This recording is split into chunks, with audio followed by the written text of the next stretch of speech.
Hello बच्चों, कैसे हो? आई होप आप लोग सब अच्छे ही होंगे।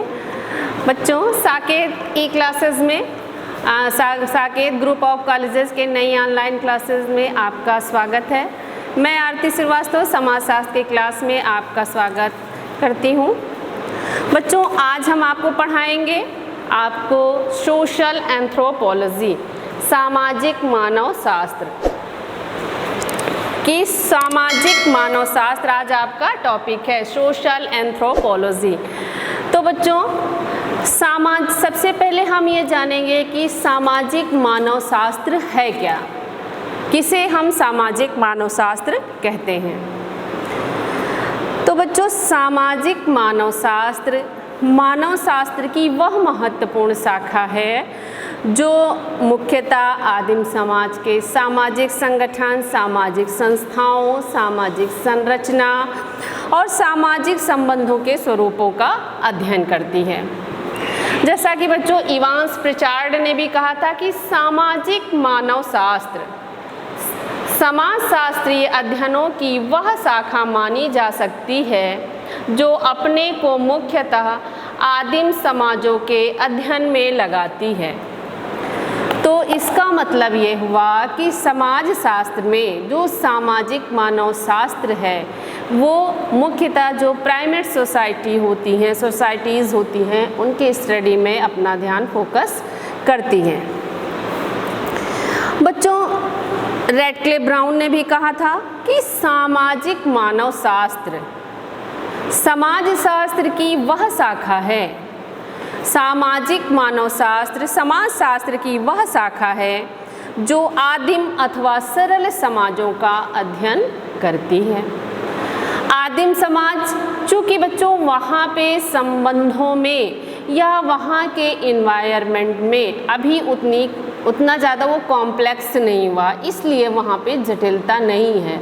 चूँकि उनकी आवश्यकताएं, उनके लोकाचार, रीति रिवाज, परंपराएं, उनका रहन सहन, उनका खान पान बहुत सीमित है और वो अपने परंपराओं का ही अधिकतर पालन करते हैं, इसलिए उनका जीवन सरल है। और हमारी तरह आधुनिक समाज की तरह वो भौतिक सुख साधनों के लिए की होड़ में नहीं रहते, इसलिए उनके जीवन में ज़्यादा जटिलताएं नहीं होती हैं। तो बच्चों, सामाजिक मानव शास्त्र सभी मानव समाजों का एक तुलनात्मक अध्ययन है, चाहे वह आदिम समाज से संबंधित हो अथवा सभ्य समाज से। हम कंपैरेटिव स्टडी करते हैं कि पहले का समाज कैसा था, आज का समाज कैसा था, तो इसका अध्ययन भी सामाजिक मानव शास्त्र के अंतर्गत किया जाता है। तो बच्चों, सामाजिक मानव शास्त्र में किस चीज़ का अध्ययन होता है? सामाजिक मानव शास्त्र संस्कृति के भौतिक पक्ष के अध्ययन में अधिक रुचि नहीं लेता है। दूसरा क्या है कि आदिम मानव की सामाजिक व्यवस्था से ये सामाजिक मानव शास्त्र आपका संबंधित है कि जो आदिम मानव है उनका सोशल सिस्टम किस तरह कार्य करता है, इसका अध्ययन सामाजिक मानव शास्त्र में किया जाता है। बच्चों, तीसरा है प्रजातीय समूहों के बीच पाए जाने वाली समानताओं की खोज करना। जो एक प्रजाति जिसको हम रेसेस कहते हैं, रेसेस, इनमें जो समानताएं होती है, सिमिलैरिटी होती है, वो कैसे एक दूसरे से समान है, कैसे एक दूसरे से भिन्न है, पहले क्या स्थिति थी, आज क्या स्थिति है, आज इस प्रजाति में क्या क्या बदलाव आए और पहले कैसे थे, इन सब का अध्ययन भी सामाजिक मानव शास्त्र में किया जाता है। तो बच्चों, सामाजिक मानव शास्त्र के अध्ययन क्षेत्र में उन सभी विषयों का समावेश है जो मुख्यतः आदिम समाज की सामाजिक संरचना, सामाजिक व्यवस्था, समाज के विभिन्न स्वरूपों, सामाजिक संबंधों, सामाजिक प्रक्रियाओं, संस्थागत व्यवहारों तथा सामाजिक महत्व के विश्वासों आदि से संबंधित हैं। तो बच्चों, ये तो आपके सामाजिक मानव शास्त्र के अध्ययन क्षेत्र हुआ कि इसमें क्या क्या अध्ययन किया जाता है। अब इसका महत्व क्या है कि सामाजिक मानव शास्त्र का महत्व क्या है, कि हमको इसका अध्ययन सोशल एंथ्रोपोलॉजी का क्यों करना चाहिए, सामाजिक मानव शास्त्र क्यों हमारे लिए आवश्यक है। तो सबसे पहला क्या है बच्चों, सामाजिक संरचना तथा व्यवस्था के महत्वपूर्ण पक्षों को समझना संभव। तो सामाजिक संरचना, सोशल स्ट्रक्चर, किसी भी समाज का सोशल स्ट्रक्चर तथा वहाँ की व्यवस्था जिसको हम सिस्टम कहते हैं, उसके महत्वपूर्ण पक्षों को समझना संभव। अगर हम सामाजिक मानव शास्त्र का अध्ययन करेंगे तो आदिम समाज का सोशल स्ट्रक्चर कैसा है, वहाँ का सोशल सिस्टम कैसा है, उसके जो डिफरेंट पार्ट्स हैं उनको समझना हमारे लिए आसान हो जाता है, क्योंकि इसमें उन सभी बातों का गहन अध्ययन किया जाता है। तो इसीलिए सामाजिक मानव शास्त्र का पहला महत्व ये है। दूसरा क्या है, संस्कृत के विभिन्न पक्षों का वैज्ञानिक अध्ययन। तो बच्चों संस्कृत सामाजिक मानव शास्त्र की एक अगला महत्व है कि संस्कृति के विभिन्न पक्षों का साइंटिफिक वे में स्टडी करता है। कैसे करता है कि कोई घटनाएं जो आदिम समाज में पहले होती आई वो आज कितनी प्रासंगिक हैं और उनकी कितनी उपयोगिता, उनका साइंटिफिक वे में तार्किक ढंग से उनका उत्तर निकालता है, उसका निष्कर्ष निकालता है। और ये भी बताता है कि मानव शास्त्र इस भ्रांति को भी दूर करने में बच्चों सहायक है कि कोई एक संस्कृत बुरी है या अच्छी है, ये इसमें नहीं पड़ता। इस भ्रांति को, इस भ्रम को भी दूर करने में सहायता करता है, क्योंकि प्रत्येक संस्कृत, जिस भी संस्कृत को जो भी व्यक्ति अपनाता है वो उसकी ओर आकर्षित होता है या उसकी परवरिश उस माहौल में हुई रहती है, इसलिए उस संस्कृत को अडॉप्ट करता है या आत्मसात करता है। इसलिए कोई संस्कृत बुरी है या अच्छी इसके निष्कर्ष पर नहीं पहुंचता है। प्रत्येक संस्कृत अपने में अच्छी होती है, किसी में कुछ बुराई होती है, किसी में कुछ अच्छाई होती है। तो प्रत्येक संस्कृत में अच्छाई या बुराई होती है। तो इस संस्कृत के विभिन्न पक्षों का वैज्ञानिक अध्ययन भी करता है। फिर तीसरा है व्यवहारिक मानवशास्त्र, जिसको एप्लाइड एंथ्रोपोलॉजी भी कहेंगे। तो बच्चों व्यवहारिक मानवशास्त्र सामाजिक मानवशास्त्र की एक प्रमुख शाखा है, जिसका कार्य मानव की विभिन्न समस्याओं को ज्ञात करके उनका समाधान करने में सहायता देना है कि क्या क्या समस्याएं मनुष्य की हैं और उन समस्याओं से कैसे छुटकारा पाया जा सकता है। तो इसका ज्ञान इस व्यवहारिक मानवशास्त्र के द्वारा दिया जाता है। फिर अगला है बच्चों, अगला महत्व क्या है, युद्ध तथा संघर्ष का समाधान। तो सामाजिक मानवशास्त्र जो है वो ये बताता है कि संसार में जब कभी भी युद्ध की समस्या आई अथवा युद्ध का खतरा उत्पन्न हुआ, तब मानवशास्त्र ने अपने व्यवहारिक ज्ञान के द्वारा इस समस्या को दूर करने में सबसे अधिक योगदान दिया। और इसके बाद बच्चों अगला पॉइंट आपका क्या है, ज्ञान का संचय और विश्लेषण।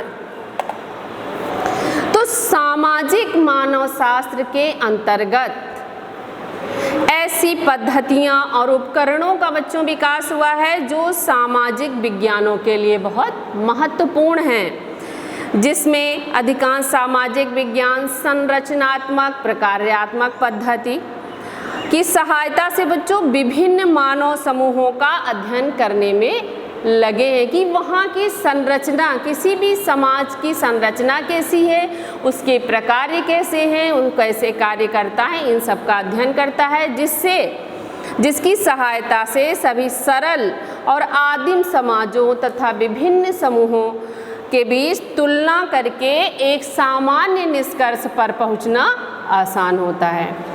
तो इसलिए ये सामाजिक मानवशास्त्र ज्ञान का संचय और विश्लेषण करने में सहायता देता है, ये इसके अगली महत्ता है। फिर बच्चों आपका अगला पॉइंट है मानव व्यक्तित्व को संगठित बनाने में सहायक। तो सामाजिक मानवशास्त्र बच्चों केवल जैविकी आधार पर ही नहीं किसी को समझा जा सकता, बल्कि बच्चों किसी व्यक्ति की मानसिकता तथा पर्यावरण को भी समझे बिना किसी के व्यक्तित्व को संगठित या सुसंगठित नहीं बनाया जा सकता है। जैसे ये इस सामाजिक औषधि जैसी नई शाखा का विकास हुआ है, इसके सोशल मेडिसिन नाम की एक जो है नई शाखा का विकास हुआ है, चूँकि मानव व्यक्तित्व को संगठित बनाना अत्यंत आवश्यक है। तो बच्चों, सामाजिक मानवशास्त्र सामुदायिक आधार पे व्यक्ति के मानसिक स्वास्थ्य की विवेचना करता है और यही समाज के व्यक्तित्व के लोगों के व्यक्तित्व को संगठित बनाता है। ठीक बच्चों, तो सामाजिक मानवशास्त्र का सबसे मुख्य काम क्या है? सामाजिक मानवशास्त्र का काम है, सामाजिक मानवशास्त्र अध्ययनों की मानवशास्त्र समाजशास्त्रीय अध्ययनों की वह शाखा मानी जा सकती है जो अपने को मुख्यतः आदिम समाजों के अध्ययन में लगाती है। ठीक, तो आपको ये समझ में आ गया। अब आप अगला पॉइंट देखिए कि सामाजिक मानवशास्त्र क्या है, आप इसको समझ गए। अब आपका अगला पॉइंट है कल्चर। कल्चर क्या है? संस्कृति, जिसको हम कहते हैं संस्कृति। तो बच्चों, शाब्दिक रूप से संस्कृति शब्द की उत्पत्ति संस्कृत शब्द से हुई है। संस्कृति शब्द की उत्पत्ति संस्कृत शब्द से हुई है और संस्कृत का अर्थ है परिष्कृत, रिफाइंड, जिसको हम कहते हैं एकदम प्योर, उसको एकदम छान के अच्छा बना देना, परिष्कृत, रिफाइंड। तो इस प्रकार संस्कृति का संबंध ऐसे तत्व से है जो समूह में व्यक्तियों का परिष्कार कर सके, उसका आचरण अच्छा रख सके, शुद्ध रख सके। तो बच्चों, दूसरी भी व्याख्या एक है कि संस्कृति शब्द संस्कार से बना है। संस्कृति शब्द संस्कार से बना है और संस्कार का अर्थ है शुद्धि की क्रिया। किसी भी व्यक्ति को जब अच्छे संस्कार सिखाए जाते हैं, अच्छे मूल्य सोशल वैल्यूज सिखाए जाते हैं, अच्छी बातें बताई जाती हैं, तो वो क्या होता है, उसके व्यक्तित्व को शुद्ध किया जाता है, शुद्धि की क्रिया की जाती है। तो ये संस्कृत का अर्थ है।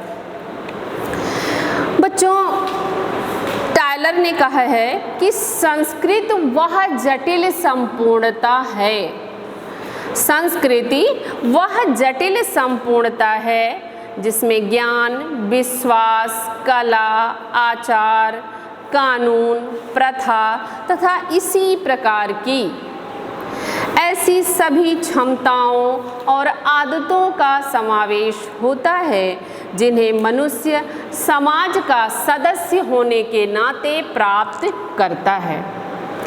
संस्कृति के अंतर्गत हमें हमारे व्यक्तित्व को जो चीज़ें अच्छा बनाती हैं, सुसंगठित बनाती हैं, वो सारी चीज़ें शामिल होती हैं, जिसमें ज्ञान है, विश्वास है, कला है, आचार व्यवहार है, कानून है, प्रथाएं हैं, कस्टम्स, जो अच्छे अच्छे कस्टम्स हैं वो भी हमारे व्यवहार को परिष्कृत करते हैं। तो टायलर ने ये संस्कृत की परिभाषा दी है। बच्चों, पिडिंगटन ने भी कहा था, पिडिंगटन एक समाजशास्त्री थे, उन्होंने कहा था संस्कृति उन सभी भौतिक तथा बौद्धिक साधनों अथवा उपकरणों की संपूर्णता है और अपने संपूर्णता है जिसके द्वारा मनुष्य अपनी जैविकीय तथा सामाजिक आवश्यकताओं की पूर्ति करता है, संतुष्ट करता है और अपने पर्यावरण से अनुकूलन करता है। संस्कृति के द्वारा हम अपने बायोलॉजिकल और सोशल सारी जितनी हमारी नीड्स होती हैं उनको हम फुलफ़िल करते हैं और उसके द्वारा क्या होता है, और जो हमारा सोशल एनवायरनमेंट होता है उसके द्वारा हम अनुकूलन करने का प्रयास करते हैं या प्रत्येक व्यक्ति ऐसा करता है। तो बच्चों, जैसा हर्ष कोविट्सन की एक बहुत फेमस डेफिनेशन है संस्कृति के बारे में कि संस्कृति पर्यावरण का मानव निर्मित भाग है। संस्कृति पर्यावरण का मानव निर्मित भाग है। तो बच्चों, ये तो थे संस्कृति का अर्थ। अब संस्कृति की विशेषताएं क्या हैं, कैसे किसी संस्कृति में क्या क्या चीज़ें होती हैं जो एक व्यक्ति को के व्यक्तित्व को निखारती हैं, एक उसे अच्छा व्यक्ति बनाती हैं। तो बच्चों पहली उसकी विशेषता क्या है? संस्कृति मानव द्वारा निर्मित। Culture is man made. तो जैसे कि बच्चों संस्कृति का निर्माण कुछ ऐसी मनुष्यों में शारीरिक विशेषताएं होती हैं जिससे मनुष्य के इसका निर्माण विकास मनुष्य के अनुभवों, ज्ञान और आवश्यकताओं के संबंधित रहा है। और मनुष्य में कुछ ऐसी विशेषताएं होती हैं जिसकी सहायता से वो संस्कृति का निर्माण कर सका है। तो कैसे? जैसे मनुष्यों का मस्तिष्क विकसित होता है, सीधे खड़े हो सकने की क्षमता, स्वतंत्रता पूर्वक घुमाए जाने वाले हाथ, तीक्ष्ण केंद्रित की जा सकने वाली दृष्टि तथा एक लचकीली जुबान, ये जो ऐसी विशेषताएं हैं जो सम्मानों को आविष्कार करने तथा अपने आगामी आने वाली पीढ़ियों को के लिए हस्तांतरित, जो चीज़ें व्यक्ति सीखता है हम अपने आगे आने वाली पीढ़ी को हस्तांतरित करते हैं। तो ये व्यक्ति में ही सिर्फ, चूँकि पशुओं का जो व्यवहार होता है वो सीखा हुआ होता है, देख के सीख लेते हैं, वो हस्तांतरित नहीं करते एक दूसरे को। तो इसलिए हस्तांतरित करने की क्षमता, सोचने की क्षमता, लचीली जुबान, सीधे खड़े होने की क्षमता, तीक्ष्ण दृष्टि, ये सब मनुष्यों की विशेषताएं होती हैं जिसके द्वारा वो संस्कृति को हस्तांतरित करते हैं। भाषा, जिसके द्वारा वो संस्कृति को अपनी एक पीढ़ी से दूसरी पीढ़ी को प्रदान करते हैं। और दूसरी विशेषता क्या है? संस्कृति सीखा हुआ व्यवहार है। Culture is a learned behaviour. तो संस्कृति, हॉबेल ने बच्चों संस्कृति की इस विशेषता को, सीखे हुए व्यवहार को सबसे अधिक महत्व दिया है। उन्होंने बताया कि संस्कृति व्यक्ति की जन्मजात प्रवृत्तियों तथा जैविकीय विरासत से संबंधित नहीं होती। ये नहीं कि हमको ये गॉड गिफ्टेड है या हमको अपने विरासत में हमको ये मिल गया है, तो ये क्या होता है, बल्कि यह सीख और अनुभवों पर आधारित होती है।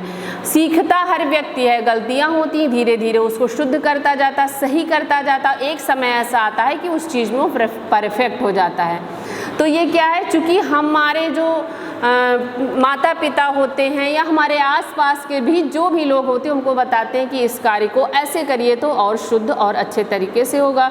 तो ये क्या होता है, संस्कृति सीख और अनुभव पर आधारित होता। धीरे धीरे हमको एक्सपीरियंस हो जाता है कि इस कार्य को इस तरह करने से हमको और अच्छे तरीके से ये कार्य संपन्न होगा। तो संस्कृति क्या है, एक सीखा हुआ व्यवहार है। और तीसरा है हस्तांतरित होने का गुण। Culture is transmissive. तो संस्कृत की विशेषता ये है कि ये एक पीढ़ी से दूसरी पीढ़ी को हस्तांतरित होती रहती है। बच्चों पशुओं के भी व्यवहार सीखे हुए रहते हैं, लेकिन वे सीख की नई पीढ़ी को नई पीढ़ियों के संचरित नहीं कर पाते। वो जो सीखते हैं उसको नई, बहुत सी चीज़ें ऐसी होती जो मेन बेसिक्स चीज़ें होती हैं, पेट भरने वाली, शिकार करने वाली, ये तो पशु के बच्चे बाय बर्थ सीख जाते हैं। लेकिन बहुत सी जो चीज़ें बता के हस्तांतरित की जाती है वो पशुओं द्वारा संभव नहीं होता है। और संस्कृति समूह का आदर्श होती है। प्रत्येक संस्कृति जो है समूह का आदर्श होती है। Culture is ideal of the group. तो प्रत्येक समूह जिस संस्कृति को मानता है उस संस्कृति को अपना आइडियल मानता है। और संस्कृति में प्रत्येक समाज की पृथक संस्कृति होती है। तो बच्चों चूँकि हर प्रत्येक समाज में व्यक्तियों की आवश्यकताएं भिन्न होने के कारण उनकी संस्कृति और विचार करने और व्यवहार करने के ढंग भी अलग अलग होते हैं। इसलिए संस्कृति जो है, प्रत्येक समाज की संस्कृति अलग होती है। और अगला है इसकी विशेषता, अगली विशेषता है संस्कृति में अनुकूलन का गुण है। Culture is adaptive. तो संस्कृति जो है में समय की मांग के अनुसार कि आज हमारी क्या आवश्यकताएं हैं, आज हमको कैसे कल्चर को अपनाना चाहिए जिससे हम आगे की ओर बढ़ सकें। तो संस्कृति में समय की मांग के अनुसार परिवर्तित होने का गुण है, मीन्स ये चेंज होती रहती है। इसीलिए मनुष्य को सबसे अधिक अनुकूलनशील प्राणी माना गया है। फिर अगला क्या है? हाँ, तो बच्चों ये संस्कृत की विशेषताएं आपकी हो गई कि संस्कृत आपकी क्या होती है। संस्कृत दो तरह की होती है, भौतिक संस्कृत, अभौतिक संस्कृत। भौतिक संस्कृत वो होती है जिससे हम अपने सुख साधन सुविधाएं प्राप्त करते हैं। अभौतिक संस्कृति में आता है आपका कला, साहित्य, संगीत, ये सारी चीज़ें उसमें आती हैं। तो बच्चों ये तो था आपका संस्कृति। इसके बाद आपका अगला टॉपिक है जनजाति। तो tribes, meaning and definition of tribes. Tribes क्या होते हैं, जनजाति क्या होती है? तो बच्चों जनजाति सामान्य अर्थ शब्दों में या सामान्य अर्थ हम जनजाति के विषय में हम लोग क्या लगाते हैं कि जिसकी संस्कृति, रीति रिवाज और व्यवहार के तरीके आदिम विशेषताओं से युक्त होते हैं, वही उसी को जनजाति कहा जाता है, उसी को हम जनजाति समझ लेते हैं। लेकिन बच्चों ऐसा नहीं है। जनजाति एक सामाजिक समूह है। जनजाति क्या है? एक सामाजिक समूह है जो एक विशेष भाषा बोलता है तथा जिसकी एक विशेष संस्कृति उसे दूसरे जनजातीय समूहों से पृथक करती है। प्रत्येक जनजातीय समूह की एक भाषा होती है, उसका एक कल्चर होता है जो दूसरे से उसको अलग करती है, उसमें भिन्नता आती है। ये अनिवार्य रूप से एक राजनीतिक संगठन नहीं होता, ऐच्छिक होता है। अनिवार्य रूप से जनजातियों का एक राजनीतिक संगठन नहीं होता, ये हॉवेल ने कहा है। बच्चों बोआस ने भी कहा है, बोआस ने, जनजाति से हमारा तात्पर्य आर्थिक रूप से आत्मनिर्भर व्यक्तियों के ऐसे समूह से है जो सामान्य भाषा बोलता है तथा बाहरी लोगों से अपनी रक्षा करने के लिए संगठित होता है। तो जनजाति आपने समझा कि इस जनजाति का क्या अर्थ है। जनजाति की विशेषताएं क्या हैं? ये एक क्षेत्रीय समूह होता है। प्रत्येक जनजाति एक क्षेत्र विशेष में रहती है, उसका एक क्षेत्र होता है जिसके अंतर्गत उनकी वो लोग निवास करते। एक सामान्य भाषा, प्रत्येक जनजाति की एक सामान्य भाषा होती है जिससे वो लोग आपस में अंतर क्रिया करते हैं, इंटरेक्शन करते हैं। ठीक, विस्तृत आकार, बच्चों जैसे गौड़ है, भील है, इन सब की संख्या 2, 3, 4 लाखों में पाई जाती है, इसलिए इन लोगों का विस्तृत आकार होता है। अंतर्विवाही समूह मीन्स ये अपनी ही जनजाति के अंदर, अपने ही समूह के अंदर विवाह करते हैं, इसलिए ये अंतर्विवाही होते हैं। सामान्य संस्कृत, जनरल कल्चर मीन्स ये एक ही संस्कृति का पालन करते हैं और पूरा समूह उस संस्कृति की विशेषताओं का सम्मान करता है, उस परंपराओं में विश्वास करता है। ये इसकी अगली विशेषता है। पृथक धार्मिक विश्वास, बच्चों जनजातियों के धार्मिक विश्वास आधुनिक समाजों से थोड़ा अलग होते हैं। इसमें टोटम और टैबूस की प्रधानता होती है। किसी भी चीज़ को अब टोटम मान लेते हैं और इनके समाज में बहुत से निषेध भी पाए जाते हैं जिसको टैबू कहते हैं। फिर स्वतंत्र राजनीतिक संगठन, जनजातियों का एक स्वतंत्र राजनीतिक संगठन होता है जिसमें एक मुखिया होता है और उसके आदेशों का पालन पूरा समूह करता है और उसको वो लोग भगवान की श्रेणी में रखते हैं और उसके आदेशों को हर परिस्थिति में उसका पालन करने के लिए तत्पर रहते हैं। तो बच्चों ये तो था आज का आपका टॉपिक सामाजिक मानव शास्त्र के अंतर्गत। आई होप आप लोगों को सब समझ में आ गया होगा। बाकी आप लोग हम लोग अब मिलते हैं अगली क्लास में। आप लोगों ने अब तक अगर हमारा चैनल सब्सक्राइब नहीं किया है तो इसको सब्सक्राइब करिए, लाइक करिए, शेयर करिए और बेल आइकन का बटन दबाइए ताकि हमारे लेक्चर्स आपको समय समय पर मिलते रहें और आपकी तैयारी अच्छे से होती रहे। थैंक यू बच्चों। इस वीडियो को अपने दोस्तों के साथ ज़रूर शेयर कीजिए। अगर इस टॉपिक पर आपके कोई भी क्वेश्चन है तो नीचे कमेंट करके पूछिए, हम उत्तर देने का प्रयास करेंगे। और अगर आपने अभी तक हमारे चैनल को सब्सक्राइब नहीं किया है तो तुरंत सब्सक्राइब करिए, साथ ही बेल आइकन पर क्लिक करें ताकि आगे आने वाले सभी वीडियो आप तक पहुंचते रहें और आप हमसे यूं ही जुड़ें।